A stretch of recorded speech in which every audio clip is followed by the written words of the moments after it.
ఉత్తరాంధ్రలో కీలక నగరమైన విశాఖకి ఒక మంత్రి పదవి కావాలంటున్నారు అక్కడి ప్రజాప్రతినిధులు.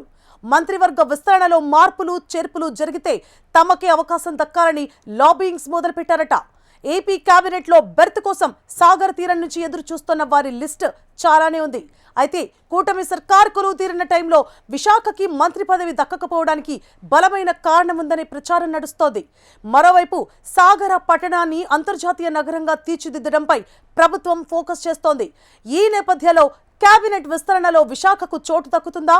అదే జరిగితే బెర్త్ కొట్టేసే ఆ నేత ఎవరు? ఏపీ కేబినెట్ లో చోటు కోసం సాగరపట్టణంలో కుస్తీలు. విస్తరణ ఉంటే మాకే అవకాశం ఇవ్వాలని విశాఖ నేతల పట్టు.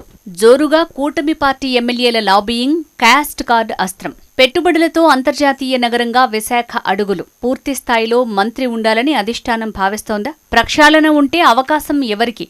సీనియారిటీ పనిచేస్తుందా? ఏపీలో కూటమి ప్రభుత్వం ఏర్పడి దాదాపు 16 నెలలు పూర్తవుతోంది. అయితే కూటమిలో ఈసారి కొత్తవారికి మంత్రులుగా అవకాశాలు దక్కడంతో సీనియర్స్ అంతా సర్దుకుపోతున్నా అప్పుడప్పుడు ఆధిపత్య పోరు కనిపిస్తోంది. దీంతో ఏపీలో మంత్రివర్గ విస్తరణ, మార్పులు చేర్పులు జరిగే అవకాశం ఉందనే ప్రచారం వినిపిస్తోంది. ఇటీవల కేబినెట్ భేటీలో మంత్రుల పనితీరుపై సీఎం చంద్రబాబు అసహనం వ్యక్తం చేయటం, పద్ధతి మార్చుకోవాలంటూ కొంతమందికి క్లాసులు పీకడంతో కేబినెట్ ప్రక్షాళనకు బలం చేకూరుతోందట. మంత్రివర్గంలో మార్పులు చేర్పులు చేయాలంటే కనీసం 1 ఏడాది నుంచి 2 సంవత్సరాల వరకు వారి పర్ఫార్మెన్స్ ని బేరీజు వేసి అప్పుడు నిర్ణయం తీసుకుంటారు. కేబినెట్లో ఉన్న వాళ్లపై అవినీతి మరకలు అంటుకుంటేనో లేక కొత్త వాళ్లకు కేబినెట్లోకి అవకాశం కల్పించాలనే ఆలోచన ఉంటేనే తప్ప వెంటనే మంత్రివర్గ విస్తరణ చేసే అవకాశం ఉండదు.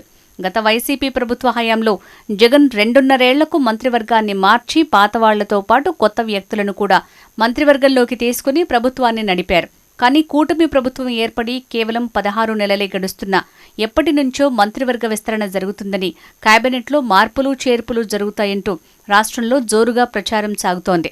దీంతో మంత్రి పదవులు ఆశిస్తున్న ఎంతో మంది ఎమ్మెల్యేలు వాళ్ల స్థాయిలో లాబింగ్లు మొదలుపెట్టేస్తున్నారు. ఇక విశాఖపట్నం నుంచి కేబినెట్లో బెర్త్ ఆశిస్తున్న వారి సంఖ్య ఎక్కువగానే ఉంది.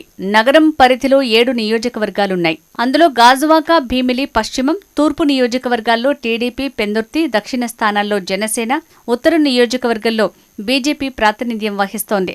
ఇందులో పార్టీ విధేయులుగా ఉన్న గాజువాక ఎమ్మెల్యే పల్లా శ్రీనివాస్ తొలి వరుసలో మంత్రివర్గ రేసులో ఉన్నారు. ఇక గణబాబు, వెలగపూడి రామకృష్ణబాబు 4గోసారి గెలిచారు. వారిద్దరూ సైతం మంత్రి పదవి ఆశిస్తున్నారు. మరోవైపు మాజీ మంత్రి గంటా శ్రీనివాసరావు తనదైన శైలిలో లాబింగ్స్ స్టార్ట్ చేశారు. ఇక బీజేపీ నుంచి విష్ణుకుమార్ రాజు పోటీ పడుతున్నారు. జనసేన కోటాలో వంశీకృష్ణ శ్రీనివాస్, పంచకర్ల ఆశిస్తున్నారు. ముఖ్యంగా గంటా శ్రీనివాస్ క్యాస్ట్ ఈక్వేషన్లో కాపు కార్డు వాడుకుని అమాత్యుని సీటు కొట్టేయాలని తెగ తాపత్రయపడుతున్నారు. ఇక మరో నేత విష్ణుకుమార్ రాజు చాలా కాలంగా మంత్రి పదవి దక్కించుకోవడం కోసం ప్రయత్నం చేస్తున్నారు. ఇప్పటికీ బీజేపీ నుంచి మంత్రి సత్యకుమార్ ఉన్నప్పటికీ ఉత్తరాంధ్ర నుంచి ఈసారి బీజేపీకి స్థానం ఇవ్వాలని డిమాండ్ చేస్తున్నారు. ఇక జనసేన నుంచి సౌత్ సీటు గెలిచిన వంశీ కూడా బీసీ కార్డుతో బెర్త్ కోసం పోటీ పడుతున్నారు. ఇలా ఎవరికి వారే మంత్రి పదవి కోసం ఎదురుచూపులు చూస్తున్నారు. కేబినెట్ బెర్త్ కోసం సాగర తీరంలో పోటీ ఇలా ఉండగా అసలు ట్విస్ట్ ఇక్కడే ఉంది. వీరంతా ఎంపీ భరత్ ప్రాతినిధ్యం వహిస్తున్న పార్లమెంటు నియోజకవర్గంలో ఉన్నారు. విశాఖకి మంత్రి పదవి ఇస్తే ప్రోటోకాల్ ప్రకారం ఎంపీ ప్రయారిటీ తగ్గుతుంది. దీంతో ఎంపీ భరత్కి కొంతమంది ప్రజాప్రతినిధులకు పొసగడం లేదనే చర్చ విశాఖలో చాలా కాలంగా జరుగుతోంది. అందువల్లనే విశాఖ మంత్రి పదవి దక్కించుకోలేకపోయిందనే టాక్ నడుస్తోంది. ఇదిలా ఉండగా ఏపీ ప్రభుత్వం విశాఖపై ప్రత్యేక ఫోకస్ చేస్తోంది. ఇక్కడికి అనేక అంతర్జాతీయ ప్రాజెక్టులను తీసుకువస్తోంది.